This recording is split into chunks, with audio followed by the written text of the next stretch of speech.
Assalamualaikum warahmatullahi wabarakatuh.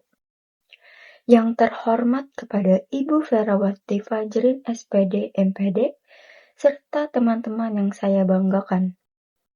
Izinkan saya untuk perkenalkan terlebih dahulu. Perkenalkan, nama saya Wafik Nur Azizah dari kelas 1A.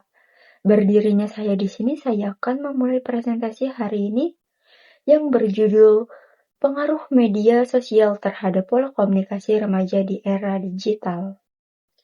Latar belakang. Pesatnya penggunaan media sosial telah mengubah pola komunikasi remaja dari interaksi tatap muka ke komunikasi digital. Namun masih terbatas pemahaman yang komprehensif mengenai dampak perubahan ini terhadap kemampuan komunikasi dan kondisi psikologis remaja. Dan adanya perubahan tersebut memunculkan berbagai masalah seperti tekanan sosial, kesalahpahaman komunikasi, cyberbullying, itu serta menurunnya keterampilan komunikasi langsung, sehingga diperlukannya kajian untuk mendorong penggunaan media sosial yang lebih baik dan produktif. Selanjutnya itu ada rumusan masalah.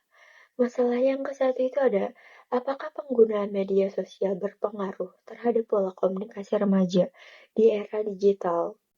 Masalah yang kedua, itu ada, apakah intensitas dalam penggunaan media sosial ini sangat berdampak terhadap cara remaja berkomunikasi dengan lingkungan sosialnya?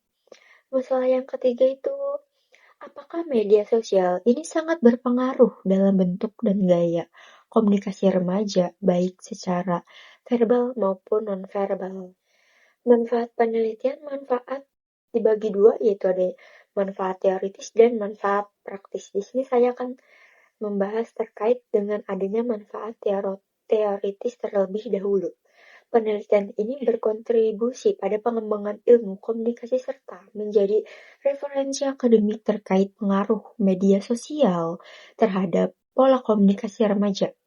Dan yang kedua itu ada manfaat praktis.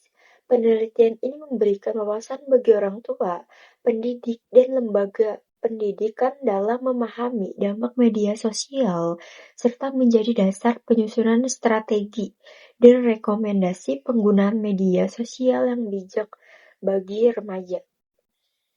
Selanjutnya itu ada tinjauan pustaka, pengertian komunikasi. Komunikasi adalah proses penyampaian pesan untuk membangun kesamaan makna dan interaksi sosial di era digital. Komunikasi ini melalui media teknologi memengaruhi perilaku dan pembentukan identitas remaja. Adanya proses pertukaran pesan, yaitu komunikasi melibatkan pengirim, pesan, media, atau penerima. Media sosial memungkinkan pertukaran pesan cepat, tetapi beresiko menimbulkan kesalahpahaman. Adanya interaksi sosial. Komunikasi ini sangat membantu remaja membangun hubungan sosial. Media sosial memperluas interaksi, namun dapat mengurangi kedekatan emosionalnya. Dan ada juga penyampaian informasi. Komunikasi menyampaikan informasi dan pengetahuan.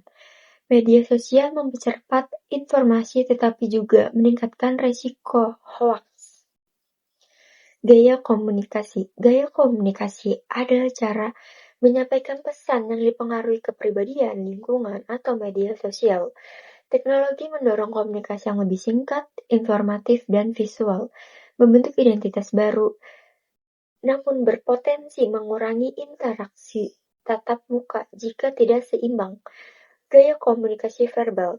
Komunikasi verbal remaja dipengaruhi bahasa gaul, singkatan, dan istilah populer di media sosial yang mempercepat komunikasi tetapi beresiko menurunkan penggunaan bahasa formal.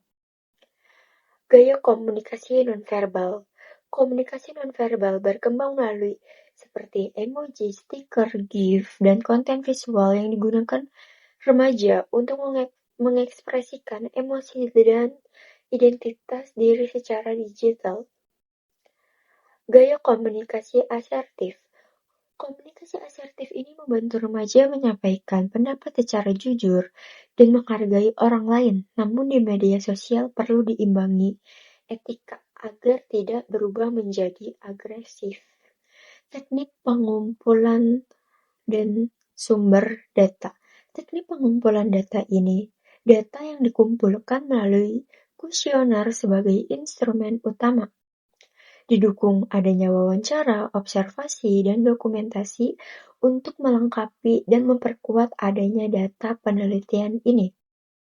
Yang berikutnya itu ada sumber data. Sumber data ini terdiri data primer yang diperoleh langsung dari remaja responden, serta data sekunder dari jurnal, buku, atau artikel ilmiah sebagai pendukung analisis. Mungkin itu saja yang bisa saya sampaikan untuk presentasi hari ini.